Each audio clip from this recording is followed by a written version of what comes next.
Lang, video mo nga lang ko lang saglit. Jay, kahit huwag ka nang gumalaw sa pwesto.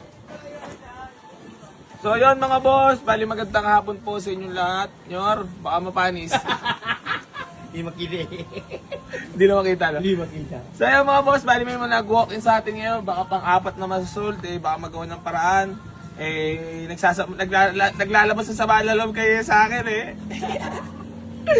Pero ayan, syempre, kailangan natin entertainin lahat ng mga walk-in na darating, di ba? May pera man o wala, dapat kausapin natin kasi may may mga sumasama ang loob, syempre mga nasasaktan din mga feelings ng tao, di ba? Kailangan lagi tayong haharap ng mabuti at malinis, no? Hindi lang tungkol tayo lagi sa pera. Hindi porket budget bilang dalang pera. Is na diba tayo na wala tayo dito pinapalagpas. Lahat puta may pera ka man o wala, kakausapin kita. Di ba, Nyor? Hindi, yun yung maganda. Di ba? Puta, bumili ka man sa akin dito, hindi, kakausapin kita kahit anong mangyari. Hindi sasama loob mo na sabi mo sa iba kasi.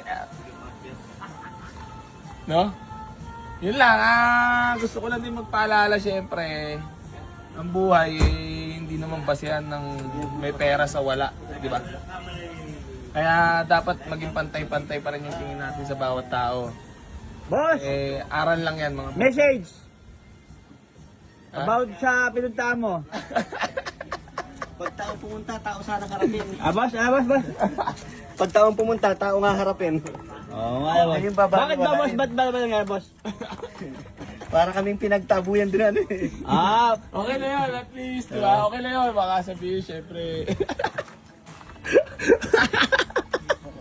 Upal na rin Alan.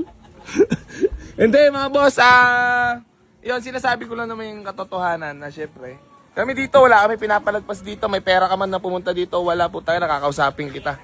Hindi kita pag-iisipan na para pagkakitaan lang, walang gano'n So ayun, peltukan lang to mga boss kasi mas maganda yung lagi lang tayong totoo kasi si Bossing kanina. Pumunta agad sa tabi ko kanina, nakaupo ako doon sa kubo naglalabas agad ang sama ng loob. Kaya mo na yan boss, kayo baka mapasaya kita.